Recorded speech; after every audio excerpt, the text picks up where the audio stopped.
शहर हैदराबाद में कुकटपल्ली हल्के के अंजनया नगर में उस वक्त कशीदगी फैल गई जब हाइड्रा के हुकाम ने एक पार्क में नस्ब मजहबी परचम को हटा दिया। ज़राए ने बताया कि कुकटपल्ली हल्के के अंजनया नगर में उस वक्त कशीदगी फैल गई जब हाइड्रा हुकाम ने एक अवामी पार्क में नस्ब मजहबी परचम को हटाया। ये कार्रवाई मुकामी लोगों की जानिब से हाइड्रा के कमिश्नर रंगनाथ से की गई शिकायत के बाद अंजाम दी गई। शिकायत में एक मखसूस कमेटी की जानिब से कब्जे जात का इल्जाम लगाया गया था। हाइड्रा के एहलकारों ने पुलिस एहलकारों के साथ सख्त हिफाजती इंतजाम के दरमियान ये कार्रवाई अंजाम दी। ताहम एक गिरोह की जानिब से एहतजाज किया गया। कुछ लोगों ने परचम को दोबारा नस्ब करने की कोशिश की, जिसके नतीजे में मजीद कशीदगी फैल गई।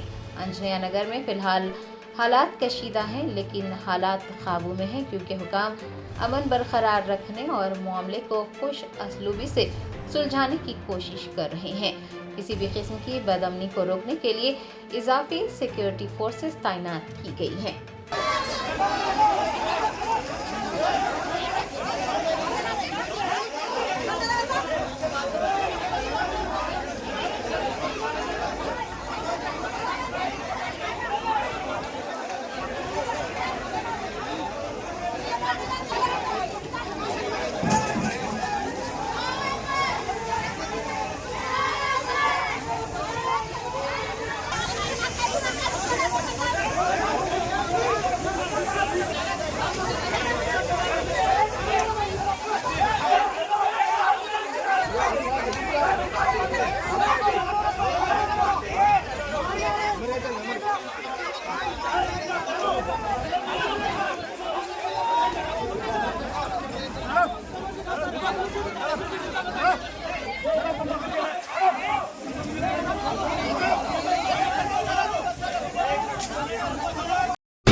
Germanton super speciality hospital national award winner doctor Mir Jawad Zar Khan, German trained senior orthopaedic surgeon and director, माहिर डॉक्टर्स डॉक्टर वासिफ आजम और doctor Bharvi Chanduri, senior cardiologist और दीगर डॉक्टर्स नुमाया खिदमत अंजाम दे रहे हैं। Robotic surgery, advance cath lab, MRI, operation theatre, ICU, 2D ultrasound जैसी सहूलियात से आरास्ता कॉर्पोरेट लेवल हॉस्पिटल। वाजबी फीस में हर मर्ज से शिफायाबी के लिए Germanton super speciality hospital, Attapur.